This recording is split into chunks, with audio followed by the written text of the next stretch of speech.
Hey there guys, today I'm going to be doing the first modification review of my channel. Now, our subject for today is the Beyblade Cyber Roktavor. Now, my main goal with this modification was to add these large metal plates on the contact points of the Beyblade. I did this by securing them on with flex glue. So not only with the glue adding weight to it, as well, the metal plates add weight as well. These plates are made out of aluminum that you would find on a tin lunchbox because that's where I cut it off from. I have made some aesthetic changes, such as coloring the inner base of it silver. As well, I have... It's hard to tell, but right here in this area, I have taken a metallic gray Sharpie and colored those in on the clear part. Also, it's very hard to tell, but on the center chip, where the QR code is, I have put a kind of decal that looks a little bit like Roktavor or Ragnarok. Now, aside from aesthetic changes and the metal plating I have put on it, I have also put in these two rubber strips made of flex glue, and that allows it to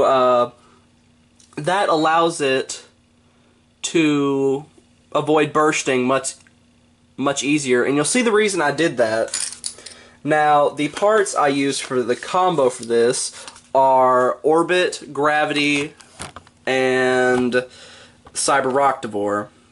Now, the original Beyblade looked like this. It was a standard Roktavor, a cell, and center for the disc. It's a very standard combo. It was a stamina type, and that's more what it was built for, though it was given some parts that optimized it for attack. And basically what I did was I turned it into a stationary attack type by adding a much heavier disc and a much more defense-centered tip. Now, I do feel the need to warn you to not try this at home unless you have parental guidance or know what you're doing, because this is a very dangerous modification for the reason being that while this is flex glue, it does have some situations where the rubberized coating does fracture. Maybe it got too cold, maybe it just went through too many G's. I did use originally Loctite to hold on some metal plates at the contact points, not the full side of the Beyblade, but those didn't hold on too well. Well, one of them didn't. And even with the amount of flex glue I've applied, they are coming off right here, so I will be having to press them back down a little bit. Otherwise, it's a very good Beyblade, and it does have very, very, very high attack power, due to now having way heavier attack points, and them being metal really doesn't do much. It does help a lot with stamina. Now, the issue with attack power is it is so strong that it actually does burst much more easily. So right here, I have applied some flex glue in which the tip will slot in there and make contact with the rubber, and that will cause friction with the tip, so it will become much harder to burst.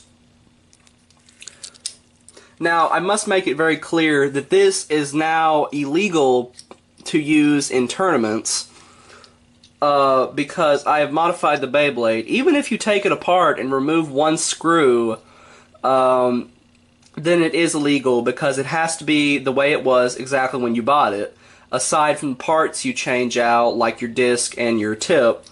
Now, some people will comment the fact that there is only one screw, and that is not intentional. I actually just didn't feel like putting two screws in, and I can't find any other tri-wing tip screws, which is what those are.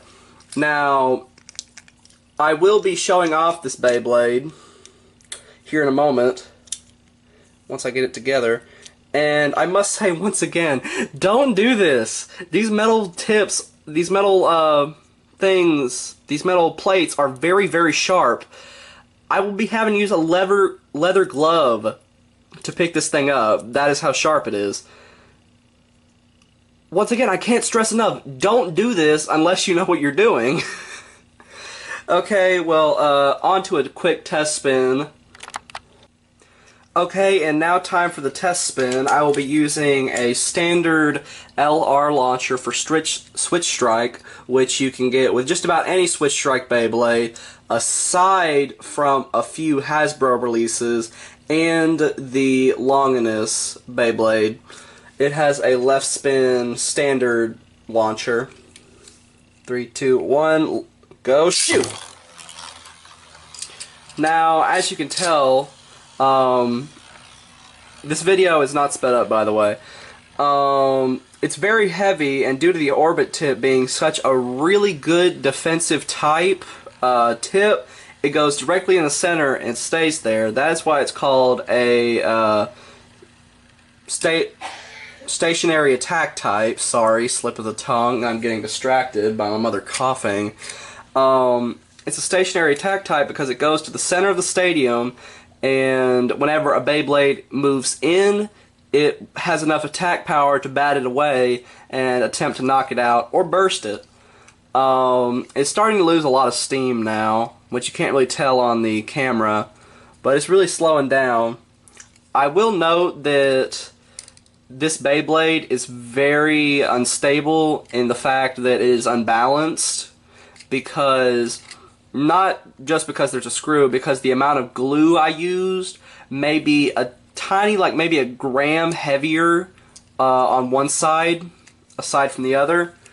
But yeah, that's basically it. So you guys let me know if there's any Beyblades you want me to battle against with using Cyber Roktavor, and like and comment for more. Subscribe if you like my stuff, and if you want to see more of my modifications, battles, stuff like that, then just let me know in the comments below. Peace out.